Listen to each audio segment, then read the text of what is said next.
I have successfully exited a $100 million e-commerce brand in fashion and was actually in a marketplace platform where I sold many different brands. And if I had to start over, I would do things completely different and I would focus only these three things if I had to do it all over again. So let's get this straight. If you don't know me, on this channel we talk about e-commerce and how you can actually boost your fashion brand, boost your DTC fashion brand into the stratosphere with $10 million, $100 million, or even more than that. I actually worked with brands such as Stefano Ricci, Brunello Cucinelli, and many others, and I ran retail shops, e-commerces, and I know really well what I'm talking about. So let's get straight. So first thing that we're going to talk about, and you have to focus on if I'm starting an e-commerce brand all over again, is to set up your customer avatar correctly from day one. So what I would do is I would actually write down straight away, before even creating a single piece of clothing, why am I choosing this audience and who this person is. I would actually give this person a name, his age, his description of what he does, how he looks like, what is his job, or how he's actually earning money, why is he choosing your brand, what type of clothing in your brand he is choosing, how he's actually dealing with that, and which type of purchasing he is using. Is he going to your boutique? Is he buying from your e-commerce? Is he buying from your direct TikTok shop, or maybe Amazon? You have to write down his exact path from basically when he wakes up to what he does in the evening. Spoiler alert, this will enable you to actually target, partner, and work with other businesses, for example, shops or restaurants that this person goes to, in order to drive the traffic and drive your audience very well, specifically for your brand. And if you ever thought that ads and Facebook ads is gonna be your main driver of purchasing, maybe that's right, but it's so 2020 to think about this way, and you have to think about it as an omni-channel approach to your customers. So that's why we are writing down if it's John who has black hair, he is Hispanic, he lives in Los Angeles, he's around 35 years old, he works, let's say, building a streetwear brand at construction site.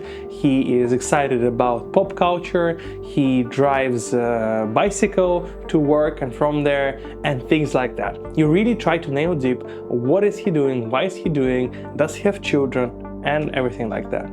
The second part I would focus on, if I had to start over, is to set up retargeting and returning your audience from day one. I would not set up any Facebook ads if I didn't have email marketing in place. Why would you say that? Because it's super easy.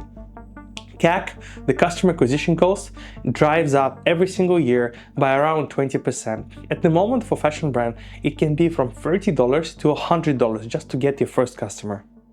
So of course, you can imagine if that's the case, how you can afford to spend money without actually getting this customer back. You spent money, he came back once, you got his email, you have him in your Facebook pixel, but you don't have the tools in order to retarget him, to speak to him, to get him back onto your website. Why? Because you don't have email marketing, you don't have SMS marketing, you don't have retention-based programs to keep him coming back. And also, do you have referrals? Can this person refer friends and get something back from it? Maybe a hat, maybe a discount, maybe something like that?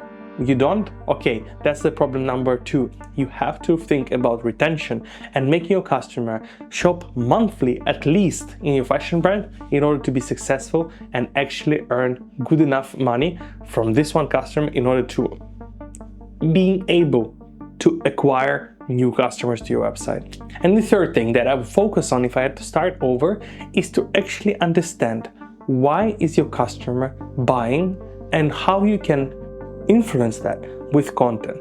There is a new study. We all have been thinking e-commerce for past, 20 years about funnels going from up with the traffic, down until the purchase. Well, that's actually not correct anymore. With social networks, with content marketing, with TikTok, with Instagram Reels, with YouTube Shorts, there is a new pattern that has already embedded itself into the purchasing power of the customers. So Google actually did a huge survey and a huge research, scientific research, that backed this up and created this. I'm gonna put it right here, and here it's quite hard to understand what's going on.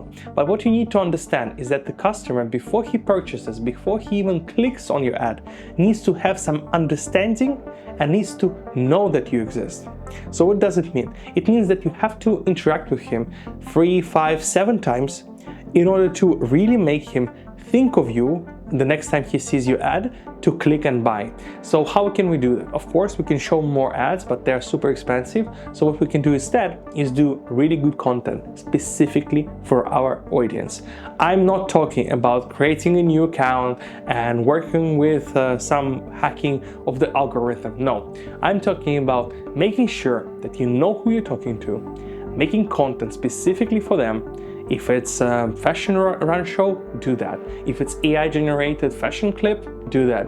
If it's just a picture with some text on it for your existing customer, maybe a meme with your clothing, well, do that, because you need to make sure your customer sees your content for free, hopefully, a couple of times before he buys. So I would drive deep. Again, do the first part, I would write down the avatar. The second part, I would set up my retention. The third part, I would do content specifically to retention, the first customer that we wrote down, the perfect avatar, and drive deep 7, 10, 20, 30 content pieces in order to make sure this customer can't forget about you, can't forget about your brand, and wants to purchase from you. So if I were to start over, these are my tips. And if you like this video, you might want to watch this video about how to grow your e-commerce brand.